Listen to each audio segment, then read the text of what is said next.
우리가 이게 감염병이다 보니 패스트까지 가서 이제 비교를 하고 전례를 찾는데요. 저는 가장 중요한 전례는 스페인 독감이라고 생각합니다. 1900년 20세기 초에 있었는데요. 그때 보면 지금과 굉장히 유사합니다. 왜냐하면 그때는 코스모폴리타니즘이라고 해서 물론 유럽 중심이긴 했지만 1차 세계화라고 많은 사람들이 얘기를 합니다. 지금 세계화의 원형이라고 보는데요. 그것이 이제 스페인 독감 이후에 시작돼서 각자도생으로 가고 그것이 1929년에 대공황 그 다음에 1945년에 전쟁으로 갔다.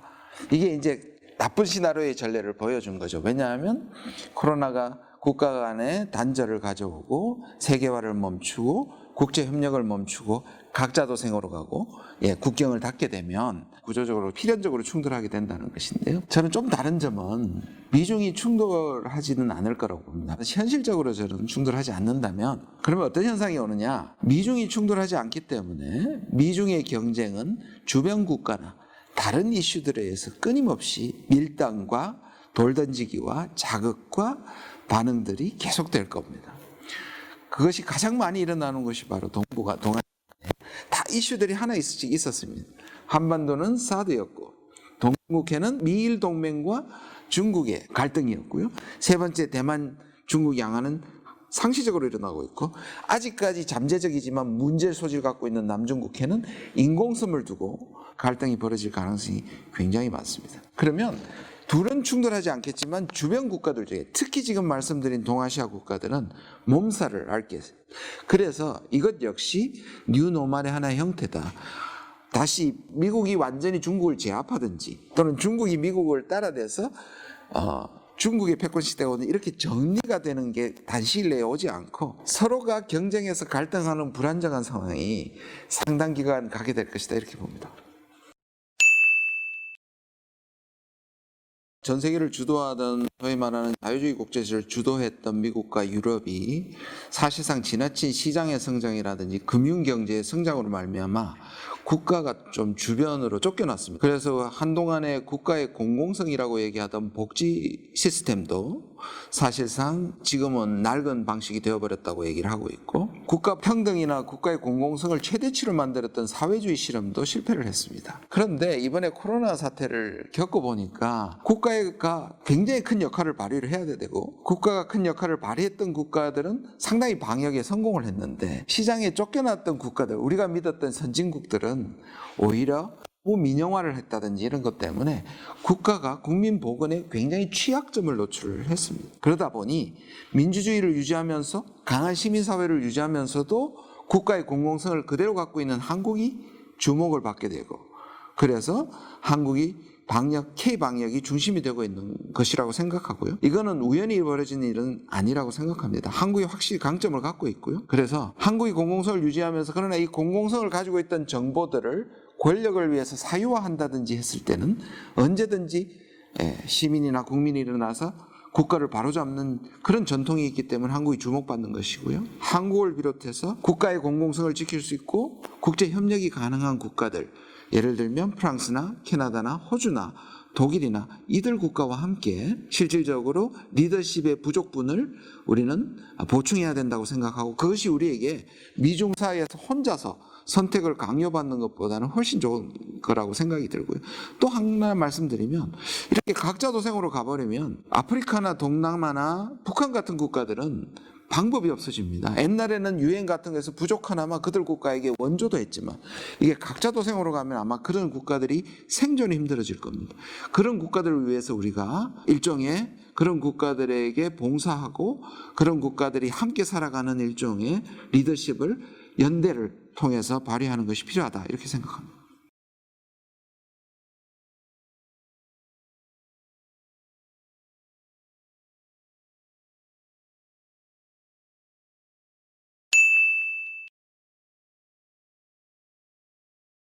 정책 결정이라는 것은 기본적으로 과거와 현재까지 진행되는 여러 문제들을 풀기 위한 것입니다. 이것은 또 미래를 지향하는 것입니다.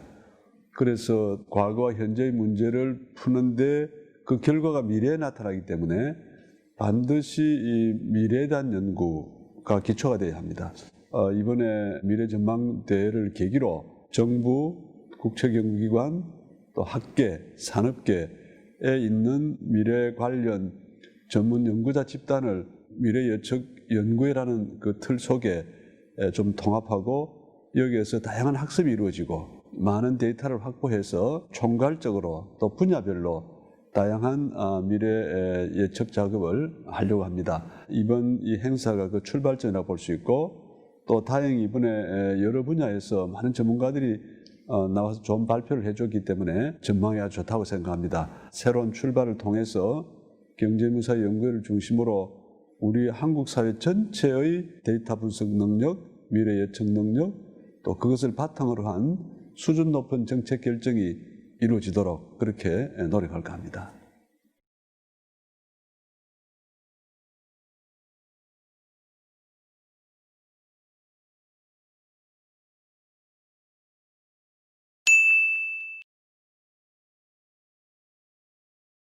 한국 기업 데이터는 지금 가지고 있는 빅데이터를 가지고 소비 트렌드에 대한 분석하고 그 다음에 단기 연체 지수 그리고 여신 정보 그리고 휴폐업 정보들을 가지고 산업을 조망해 봤습니다. 그 중에 예를 들어서 숙박 음식업에 대한 법인들에 대한 연체율이 높아지는 것들을 확인할 수 있고요. 특히 항공운송업 같은 경우는 대출이 크게 증가되고 있는 것들을 확인할 수 있었습니다. 또한 고용지표로 봤을 때는 항공운송업에 대한 그 퇴직자 수가 급격히 증가해서 119%를 차지하는 것을 확인할 수 있고요. 휴폐업에 대한 부분에 있어서는 소재 부품 장비 기업들이 설립에 대한 개수가 점점점 줄어들고 있는 것들을 확인할 수 있습니다.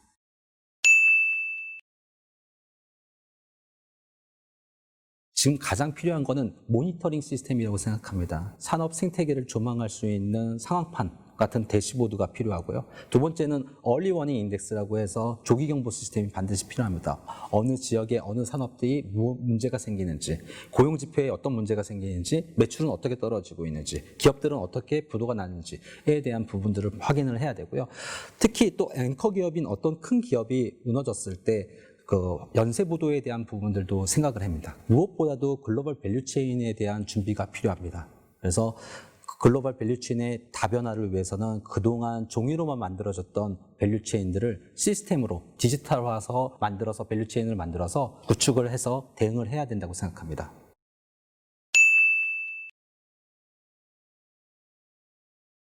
이번 미래전망 2020을 계기로 해서 빅데이터 기반의 정책 결정에 대해서 생각하게 되었는데요. 저희는 지금 가지고 있는 빅데이터를 가지고 그 미래 정책에 반영할 수 있게끔 하는 플랫폼들을 준비하고 있습니다. 그래서 지역 산업 생태계를 보여줄 수도 있고요. 그 다음에 각 지역별 얼리 워닝 시스템, 조기 경보 시스템도 보여줄 수 있고 또 산업종에 있어서 글로벌 밸류체인에 대한 다변화에 대한 준비를 진행하고 있습니다.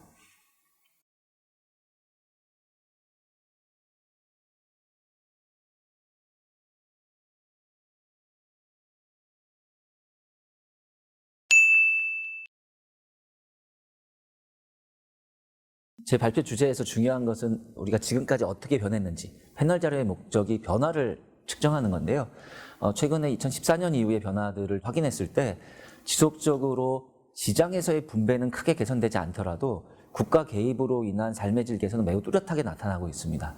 특히 우리가 빈곤율이라든가 빈곤갭과 같이 빈곤을 측정하는 여러 가지 지표들이 있는데 국가의 공적 이전 또는 조세 부담, 사회보장 기여와 같이 국가의 개입의 효과를 봤을 때 개입의 효과가 매우 뚜렷하게 나타나고 있고 특히 2016년 이후에 국가 개입이 더 긍정적으로 나타나고 있다는 점이 중요한 발견이라고 할 수 있습니다. 즉 우리가 다른 나라하고 비교해서 어느 수준이라고 명확하게 얘기하기는 어렵겠지만 지속적으로 우리나라 사람들의 삶의 질은 국가의 복지 정책을 통해서 개선되고 있다라는 점은 명확합니다.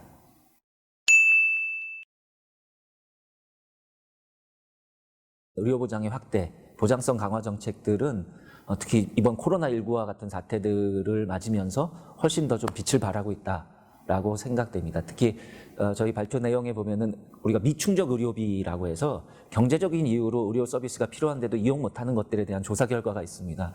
최근 몇 년간 이 미충족 의료율이 매우 떨어지고 있어요. 즉 필요한 사람들이 충분히 의료를 이용하고 있는 상황으로 나아지고 있다라는 것이 수치로 확인되고 있습니다.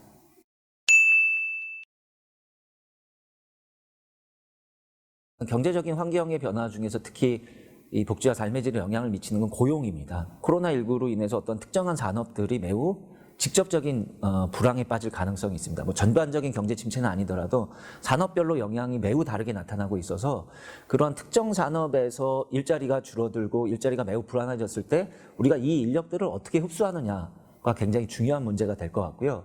그다음에 최근에 이제 여행업처럼 코로나19와 같은 것들이 반복적으로 유행한다면은 여행업 자체의 불황도 있겠지만 시기적으로 매우 일자리의 변동폭이 굉장히 클 겁니다. 코로나가 잠잠해지면 좀 살아났다가 코로나가 다시 유행하면 매우 침체되고, 그러면 여기서 일하는 사람들은 전통적인 고용과 실업의 어느 한쪽에도 속하지 않는 매우 불안전한 소득 상태를 경험하게 될 것이고, 이런 사례들이 여러 영역에서 나타날 가능성이 높습니다. 따라서 지금까지의 사회보장은 우리가 실업이냐 고용이냐 구별해서 실업에 타겟팅하거나 빈곤하냐 아니냐를 구별해서 빈곤한 사람한테 타겟팅하거나 이런 방식의 어떤 타겟팅된 정책들을 많이 펴왔는데, 앞으로는 이것들이 조금 더 유연해질 필요가 있다. 우리가 이번에 재난지원금처럼 어떤 특정한 상황에서는 바로 급여가 지급될 수 있도록 조건들을 까다롭게 하지 않고, 정책 설계는 다양하게 가능할 텐데 가장 중요한 것은 정책이 지금보다 훨씬 더 유연해져야 된다라는 점에서 사회보장 제도의 변화 필요성이 있다. 특히 요즘 얘기되고 있는 전국민 고용보험과 같이 이 고용과 관련한 부분에서 충격을 완화할 수 있는 장치들은 빠르게 확대시킬 필요가 있다라고 생각합니다.